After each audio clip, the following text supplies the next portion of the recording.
Assalamualaikum warahmatullahi wabarakatuh. Bismillahirrahmanirrahim.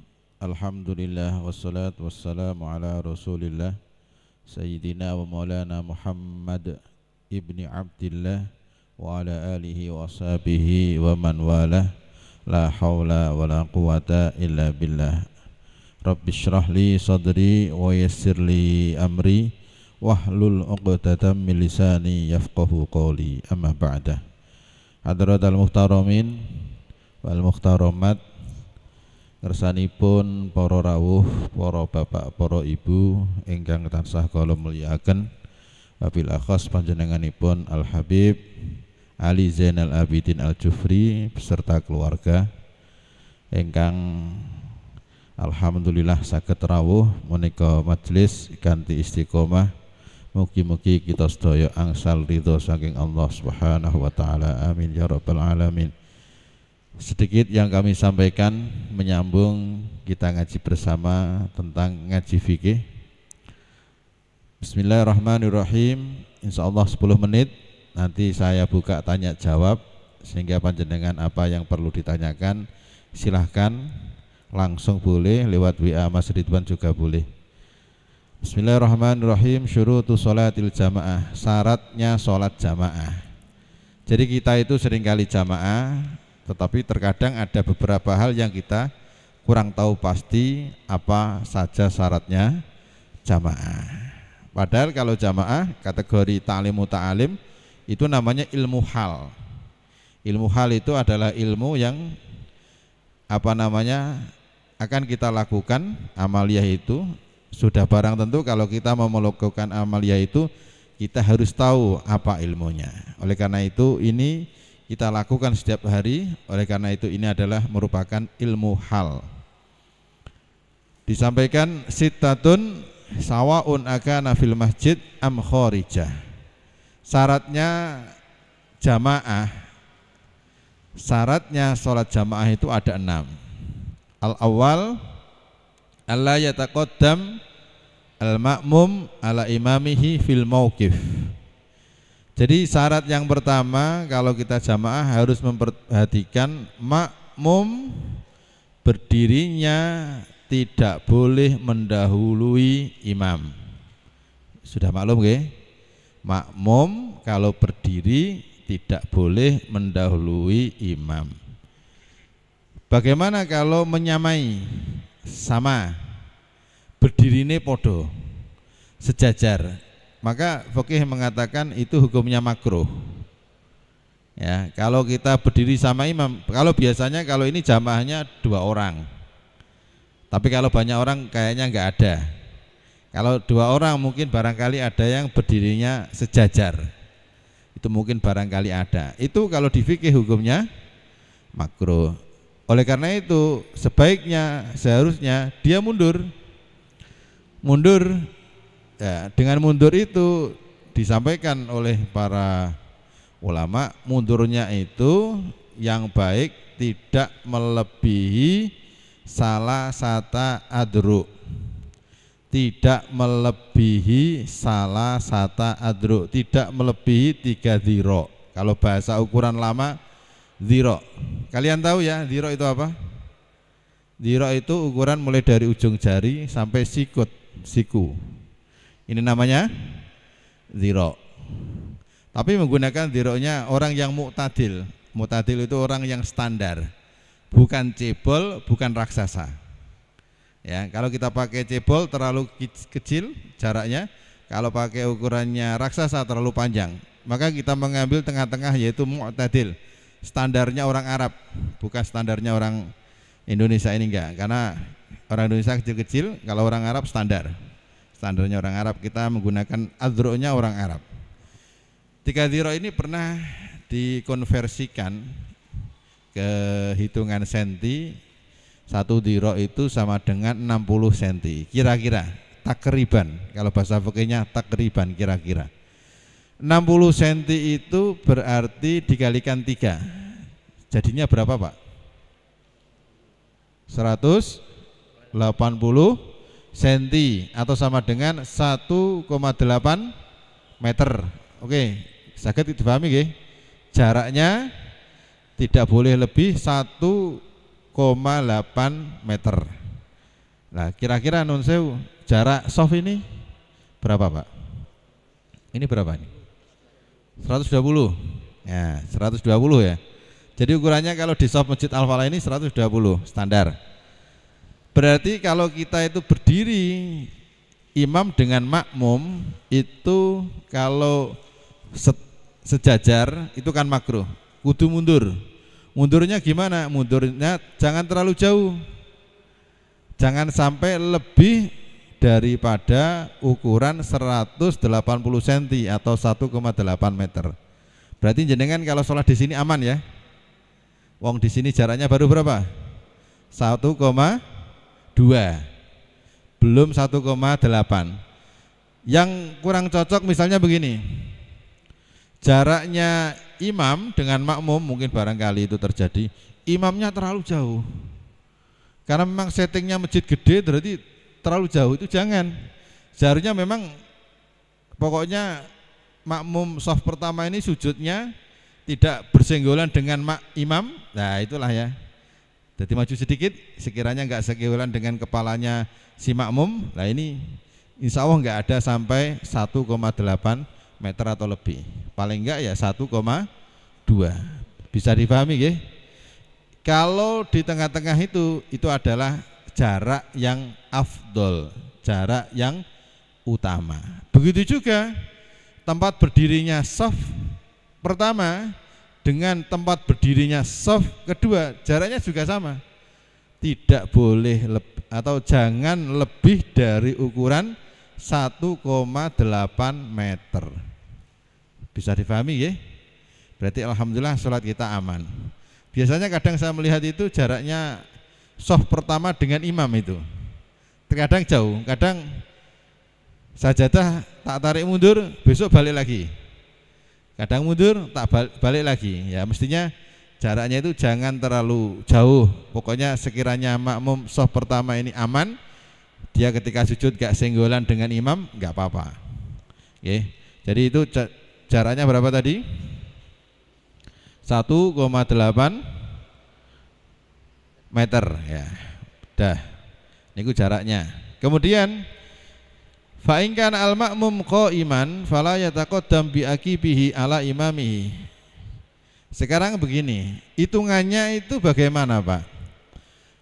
Hitungannya 1,8 meter itu tadi bagaimana? Hitungannya itu kakinya makmum, kalau kita sholatnya berdiri ya, hitungannya tadi 1,8 itu kalau kita sholatnya berdiri, berarti hitungannya adalah tungkaknya makmum dengan tungkaknya si imam.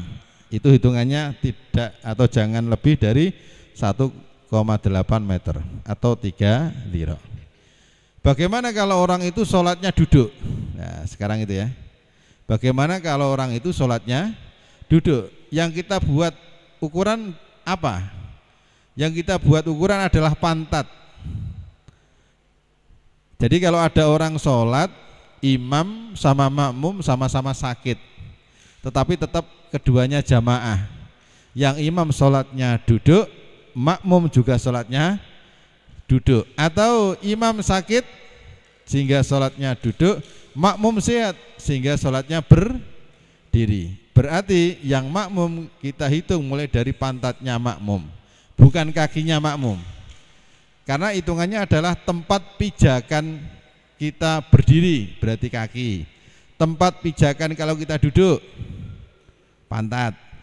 Tempat pijakan kalau kita sholatnya tidur miring, perut. Tempat pijakan kalau kita sholatnya terlentang, menggunakan kepala. Bisa dipahami ya Pak? Kalau kita sehat berdiri, kaki. Kalau kita duduk, pantat. Kalau kemudian kita tidur miring, perut, lambung, perut. Kalau kita tidurnya telentang, kepala. Nah itu tempat pijakan utama. Jadi jangan dikira orang sakit tidur miring terus gak boleh jamaah. Itu yang mindset kita begitu Pak. Kira-kira gini Pak Badan. Orang itu kalau jamaah pendak sehat, kalau sakit leren sik Pak, loro gitu ya. Padahal sakit itu tetap tidak menjadi halangan untuk jamaah. Nggak bisa hadir jamaah itu kan kalau di masjid. Tapi kalau di rumah tidak ada halangan, bisa jamaah dengan anggota keluarganya meskipun bapaknya sakit misalnya, nggak masalah. Sakit dipahami ya. Bahkan misalnya ada anggota keluarga di rumah sakitnya itu nggak bisa duduk saja, nggak bisa tidur miring, tetap jamaah.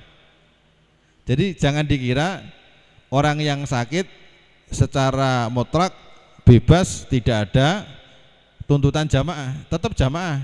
Tapi jamaahnya kan yang nggak ada tuntutan kan hadir di masjid. Kalau nggak bisa hadir di masjid tapi dia mungkin untuk jamaah di rumah, silahkan di rumah. Ya, sakit dipahami ya. Jadi sakit itu tidak menjadi penghalang untuk berjamaah karena mungkin jamaah di rumah. Sakit juga tidak menjadi penghalang untuk dia bisa menjadi seorang imam.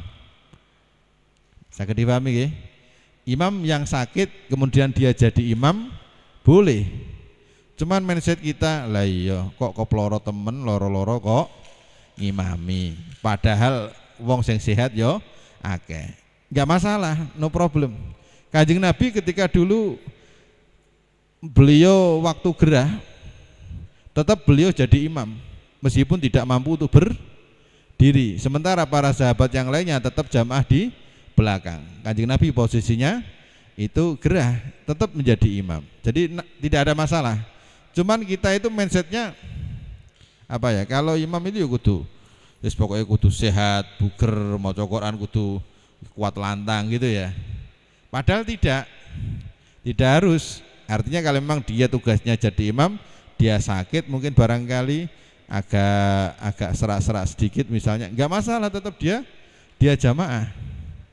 Bisa difahami ya. Jadi jamaah itu jangan di-mindsetkan kalau sakit gratis, kalau sakit enggak usah jamaah. Tetap apalagi kalau sakit kok jamaah, insya Allah husnul khotimah. Wong sakit saja masih jamaah, apalagi ketika sehat. Nah, nggih saged dipahami nggih. Jadi kita kembali lagi. Jadi makmum tidak boleh mendahului imam. Oke, ini beres ya, teng masjid beres. Hal semacam ini tidak berlaku ketika di Masjidil Haram. Ketika kita mengelilingi Ka'bah. Ketika kita langsung kiblatnya langsung Ka'bah terlihat misalnya imam yang jadi imam di Masjidil Haram di depan Ka'bah, jaraknya imam kepada Ka'bah itu misalnya jaraknya 4 meter. Misalnya jaraknya 4 meter gitu ya. Itu kalau sholat jamaah di sana kan mboten kok lurus tapi apa? Memutar. Pokoknya menghadap Ka'bah. Kemudian yang berada di sebelah atau di samping itu jaraknya dia dengan shaf pertama dengan Ka'bah misalnya jaraknya 2 meter. Tadi imamnya yang bagian sini, yang bagian misalnya bagian timur ya, bagian timur itu jaraknya 4 meter, sementara yang bagian barat itu cuma 2 meter makmumnya.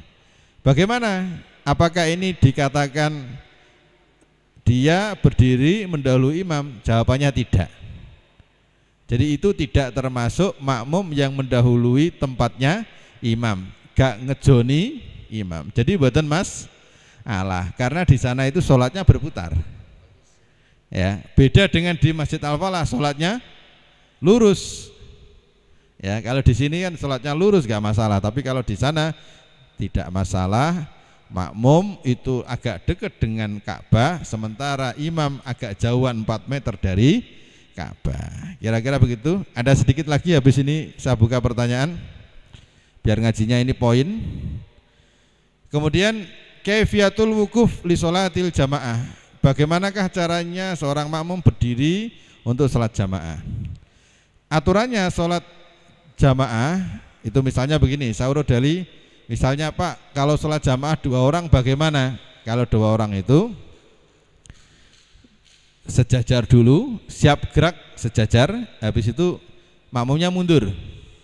Mundurnya itu seberapa? Mundurnya kira-kira misalnya ini tungkak itu apa? Tumit apa? Tumit ya, tumit. Kemudian tumitnya makmum harus mundur sekiranya begini, gambarannya begini. Bisa dipahami ya? Jadi tumitnya imam, kemudian makmum tadi kan sejajar mundur sekiranya tumitnya makmum itu mundur sekiranya sejajar dengan jari-jarinya makmum begini.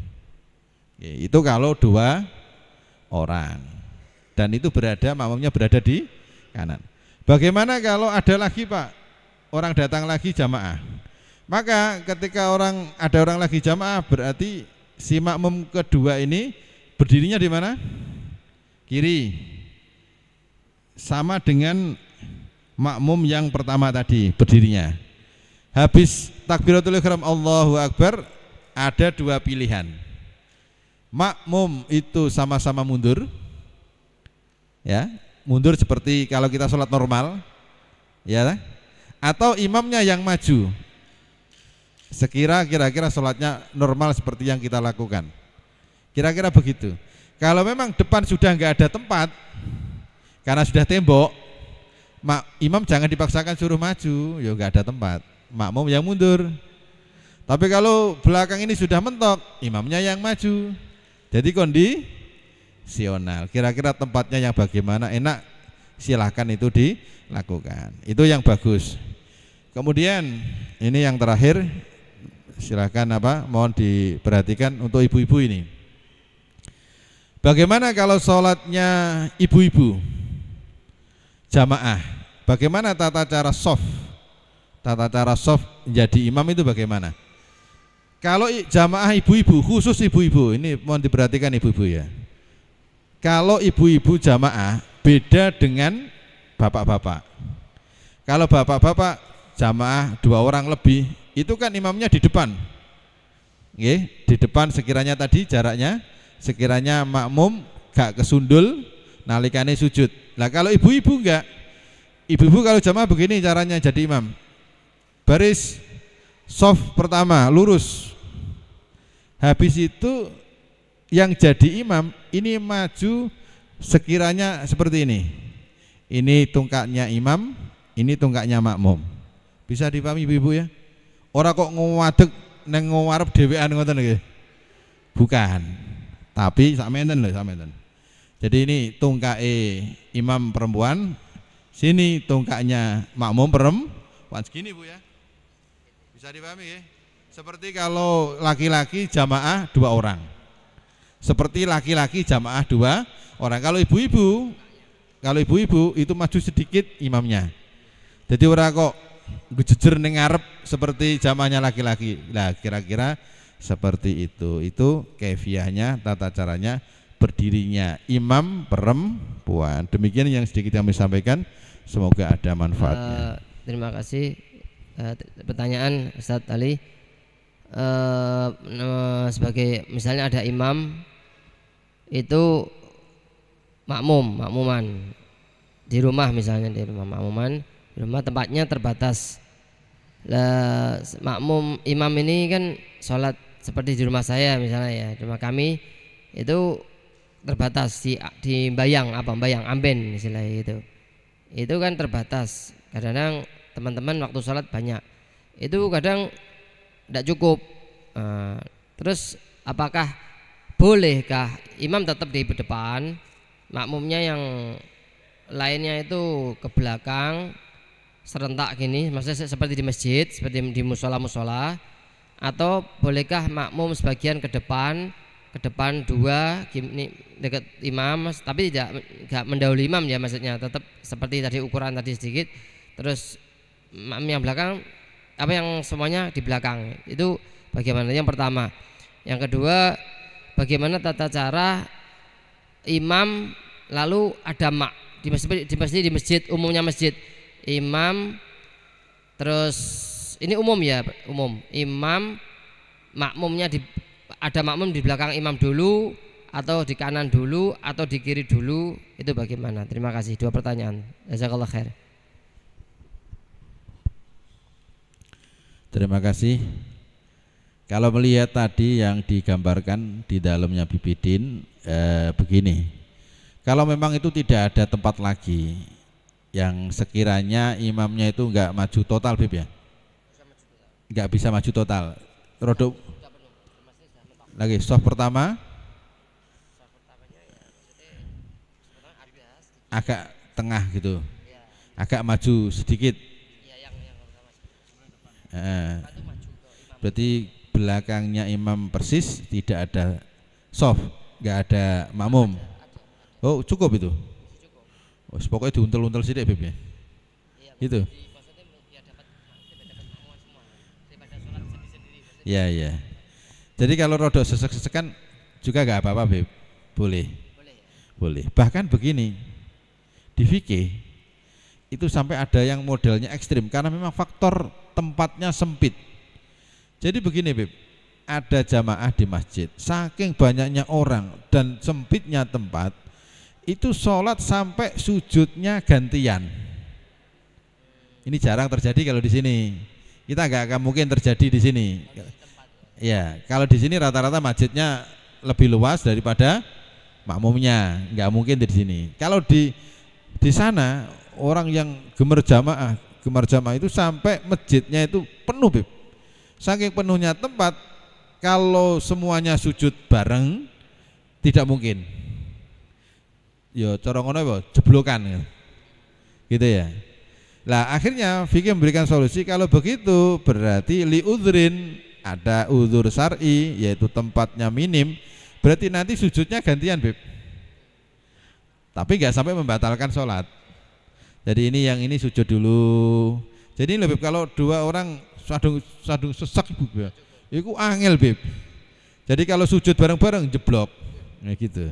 Jadi akhirnya sujudnya gantian, mungkin ya. Jadi yang soft, yang pertama ya misalnya orang pertama 1, 2, 3, 1, 3 sujud, nanti 2 sama 4 sujud, nah sampai begitu Bib, gantian.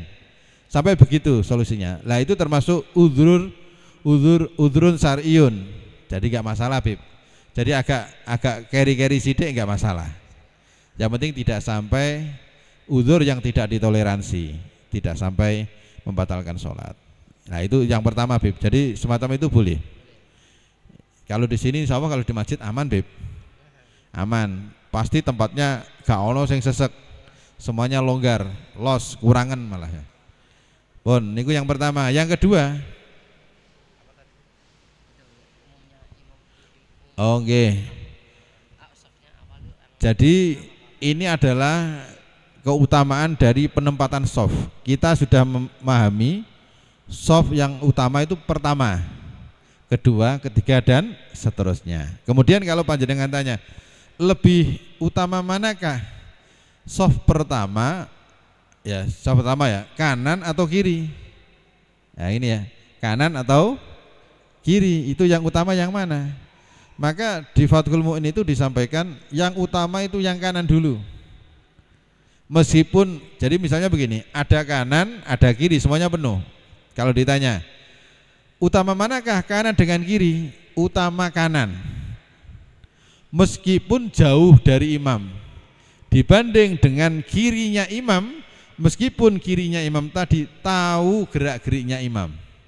Bisa dipahami betul? Jadi soft yang bagian kanan meskipun jauh dari imam itu lebih utama yang kanan daripada dibanding soft yang bagian kiri, meskipun kiri itu tahu posisinya imam, dapat melihat imam. Nah makanya kalau saya alhamdulillah saya upayakan kalau datang misalnya agak terlambat di kanan masih lobong, saya tidak akan masuk di kiri, saya upayakan begitu. Baru kalau kanan sudah penuh baru geser ke kiri. Ya, saged dipahami nggih. Jadi itu urutannya kanan dulu Beb, baru kirinya imam, bukan belakangnya makmum lagi boten. Nggih, belakang imam itu posisi sing pertama Beb. Itu yang lebih utama, pas itu. Tapi pas nganceri Beb, Nah, agak ke kanan sidik biar kita disebut kanan. Kemudian kanan sudah penuh, baru kiri. Begitu juga shaf kedua kanan kiri dan seterusnya. Itu hitungan shaf yang utama. Itu disampaikan di dalam kitab Fathul Mu'in. Jadi tadi saya menyampaikan yang kanan meskipun jauh tidak melihat imam itu lebih utama daripada kiri meskipun dapat melihat imam gitu. Nggih, saged dipahami nggih. Ada lagi, monggo silakan. Perempuan-perempuan, ibu-ibu, mungkin di luar tema gimana Ustaz? Enggak apa-apa. Di luar tema monggo, kata Ustadz Ali. Mungkin di luar tema mau tanya bab apa, monggo, silakan.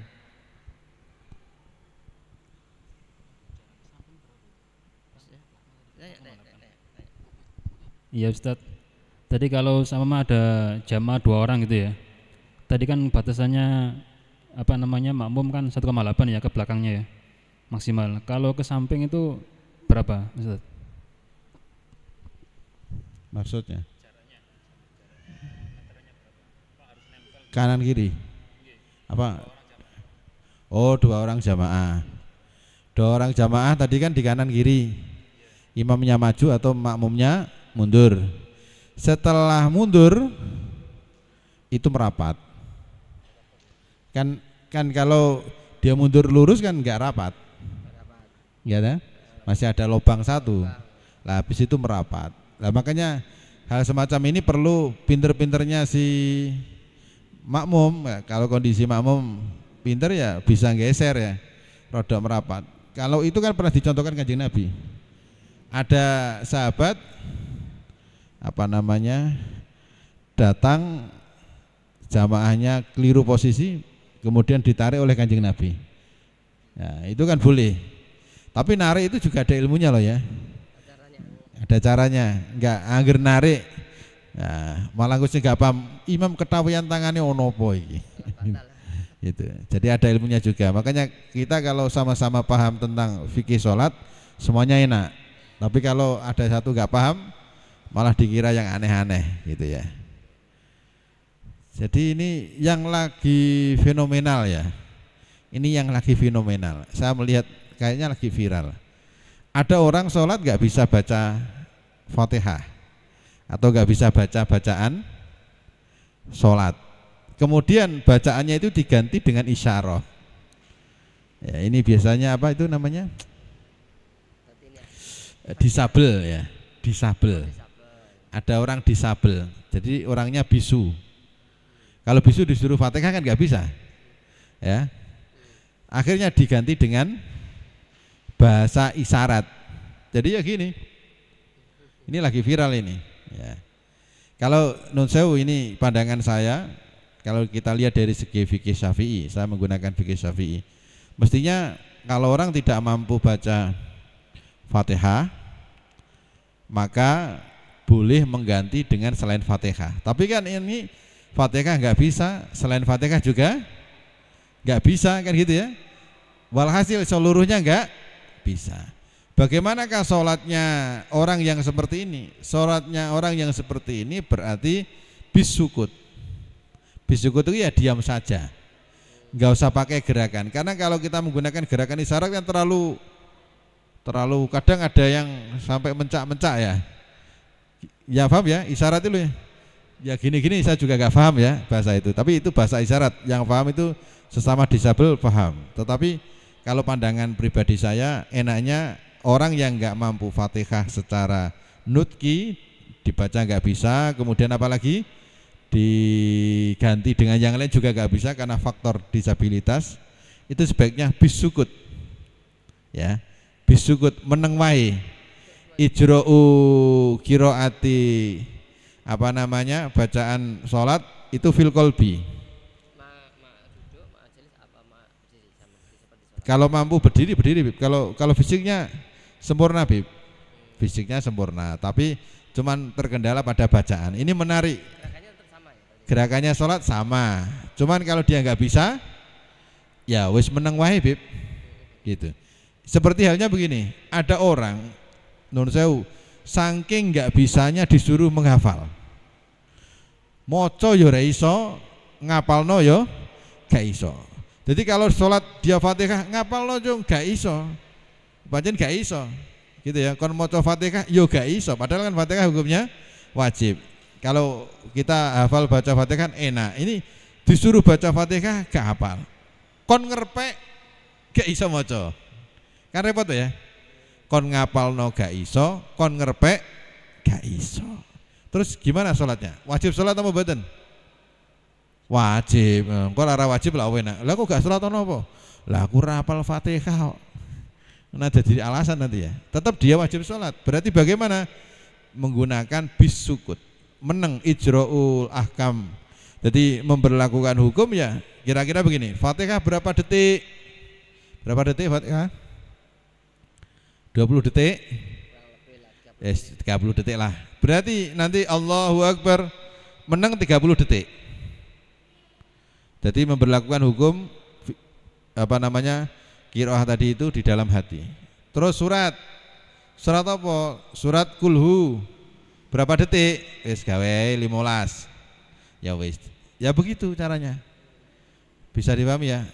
Kalau pribadi saya tidak kok menggunakan diflorkan dengan isyarat. Ya, tidak menggunakan isyarat. Memang dia nggak mampu, ya sudah gitu ya.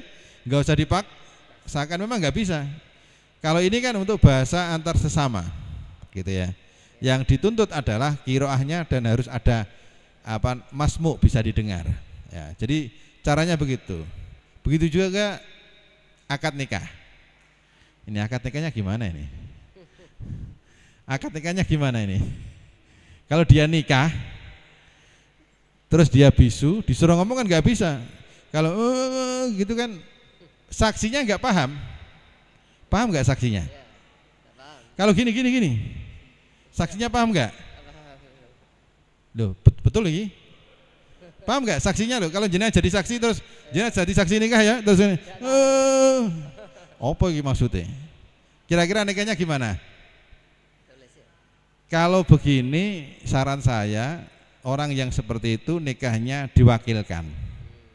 Tapi jadi begini, kalau dia menikah menggunakan tulisan tangan terus disodorkan, itu mungkin ada khilafiyah. Yang paling benar begini, si laki-laki mempelai laki-laki itu menulis tulisan isinya wakalah, wakil kepada siapa seseorang untuk mengakati, bukan mengijabkan loh ya, untuk menerima akad kobul. Yang kok muni kobil tu nikah itu loh maksudnya, itu boleh diwakili loh ke, boleh itu, cuman nggak usum ngono wae. Sampai gak tau tumun tuh ya, ngerti ini kan wali gak iso nikahno terus diwakili Pak Naib kan gitu ya, itu kan umum ya. Kalau ini enggak, si pengantin suruh makili, itu boleh. Wong wali aja boleh diwakili, si pengantin boleh diwakili, cuman gak pati umum, jadi sampean aneh yo gitu ya. Bukan aneh sebenarnya. Jadi saran saya si tadi itu tulis tulisan, kemudian dibaca, kamu wakil nikah kepada saya begini-begini ya, iya, misalnya, terus ditulis. Jadi mungkin dengan surat menyurat, wakalah itu surat menyurat hukumnya boleh. Kemudian untuk akad nikahnya diteruskan dengan orang tersebut, itu hukumnya boleh. Itu saran saya. Kira-kira demikian yang bisa kami sampaikan. Terima kasih. Ada lagi? Perempuan-perempuan, ibu-ibu, mbak-mbak mungkin mau tanya. Sampai mungkin ada yang bertanya, mikir, teman-teman hadrah mungkin bertanya. Iya, ya, betul Ustaz. Kemarin saya ada yang bertanya. Ini saya ingin menyampaikan pesan. Oh, moga-moga. Nah, ini masalah nikah. Nikah itu kan maklum ya. Nikah itu wali sama mempelai nikah, mempelai laki-laki, kemudian saksi berapa? 2 ya. Jadi saksinya 2, wali sama yang mempelai laki-laki itu harus paham bahasanya. Wajib paham bahasa nikah. Paham ya? Wajib paham bahasa nikah. Jenengan ampun rodok melete, Pak, gimana? Saya kepingin Arab. Saya nanti kalau akad nikah kepengen Arab. Oke, Arab nggak apa-apa. Yang penting kalian paham. Yang penting kalian paham. Jangan mengandalkan hafalan. Apal tapi gak paham, sah mboten? Terus misalnya Pak Naib ngomong, pokoknya agar Pak Naib muni angkah tuka wa zawwajtuka, terus qabil tu nikah, maksudnya piye? Mbah pokoknya ngono, warane koyo ngono. Terus saksine ngene iku kowe paham enggak sing diomongno qabil tu nikah wa taswija bil wahdil madkur halan. Kowe paham enggak? Terjemahe wis terjemahe. Gak paham aku, gak tahu ngaji kok. Ya. Kira-kira ngoten niku pernikahannya jadi sah enggak? Yang jadi penghalang adalah karena pernikahan ini saksi yo gak paham, sing kabul nikah yo gak paham, sing paham naipi tok. Nah terus gini terus namanya akad apa mboten? Wong enggak saling paham. Makanya kula maksudnya ngeten. Jenengan Beijing nak iki Joko-Joko sedo itu ya. Nggih, nek kae nganggo napa Beijing? Arab apa Jawa? Jenengan lah nganggo Arab, golek ana seksi sing paham Arab. Tiwas ki nggawa seksi nang gak paham basa Arab, mending nganggo basa Jawa. Karena ditanya besok, Pak saksi kemarin orang ini menikah ya? Iya, dia ketika menerima nikah dengan bahasa apa? Mbah Pak, koyo qabil tu ini. Lah maksudnya piye? Ya mbah pokoknya ngono. Nah, itu kan repot. Akhirnya lebih amannya kalau panjenengan pakai Arab, jenengan betul pelajari terjemahnya bagaimana, setidaknya paham. Pak Naip kan wis pinter karuan. Jenengan paham, terus saksine golek ana wong sing paham. Lara paham, bingung. Ora paham, bingung. Misalnya angkah tuka wazawwajtuka makhtubataka fulanah binti fulan bimahri khomsah wa mi'ah milyun. Pak saksi khomsah wa mi'ah milyun itu pinten Pak saksi? Embuh. Kan dia saksinya berarti enggak paham kok dijadikan saksi. Maksudnya begitu. Ya, jadi maksudnya panjenengan kalau memang siap menggunakan bahasa Arab harus siap semuanya. Kalau misalnya semuanya enggak siap, luwih ngalahin jenengan bahasa Indonesia. Kira-kira pesan saya begitu. Terima kasih. Iya, ini saya sering teman-teman yang kemarin-kemarin seperti Mas Erwin dan teman-teman yang menikah ini saya tanya, ente pakai bahasa Arab apa ente pakai bahasa Indonesia? Pakai bahasa Arab. Bahasa Arab boleh, naibnya berarti pakai bahasa Arab semua, saksi tahu semuanya, diwakilkan apa enggak, diwakilkan sudah jelas semuanya, syarat-syaratnya sudah jelas semuanya, sudah lengkap.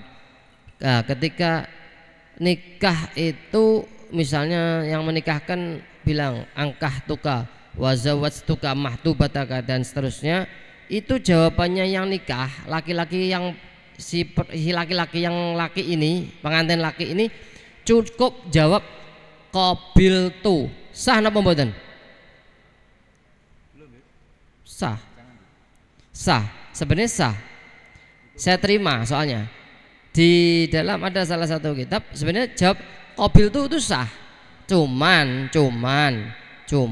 tidak dianjurkan untuk menjawab cuman qabil tu. Nah, cuman tidak dianjurkan.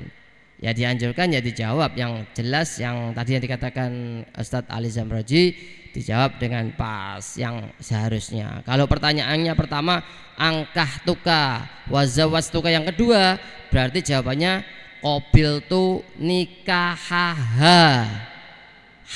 Bukan ha. Qabil tu nikahaha. Ha itu pengganti perempuan tadi. Qabil tu kalau angkah tuka wazawwajtuka, pertanyaannya gitu, jawabannya qabil tu nikahaha wazawwajtuha gitu. Insyaallah gitu. Kalau pertanyaan dibalik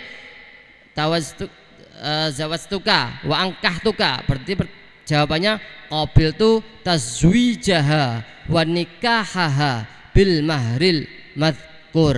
Itu cukup seperti itu. Itu sudah sah. Ya, paham ya? Jadi artinya kalau bisa tahu semuanya lebih bagus.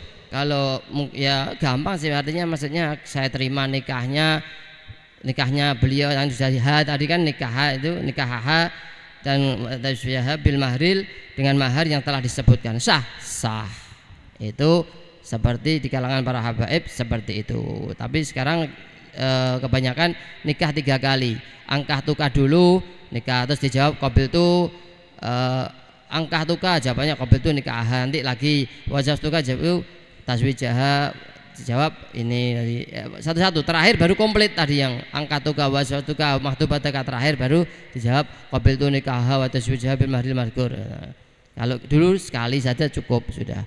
Jadi permasalahan masalah nikah ini penting, jangan diremehkan, tapi apa namanya menjawab qabil tu saja itu sebenarnya sudah sah, tapi tidak dianjurkan seperti itu ya. Yang dianjurkan apa namanya harus komplit seperti itu. Dan satu, niat nikah itu di mana letaknya? Di hati. Selain diucapkan ketika qabil itu harus di hati, saya niat nikah ya Allah dengan perempuan yang saya akan nikah ini.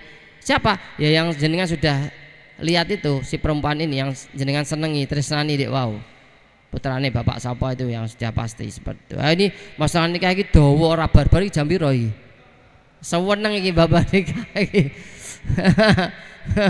Iki 9:30 Ustaz. Yang perempuan mau tanya mungkin, ayo yang lain nih. Monggo, ada ndak? Ndak ada. Yang laki ndak ada. Ndak ada. Ndak ada Ustaz. Tutup ya. Yeah. Ini kemarin tadi Mas Idran bilang 25 karena bertepatan dengan wisata ini mau ke ziarah apa kemana gitu. Diliburkan dulu aja ya. Iya Mas Idran. Ya, mungkin libur ya. Iya.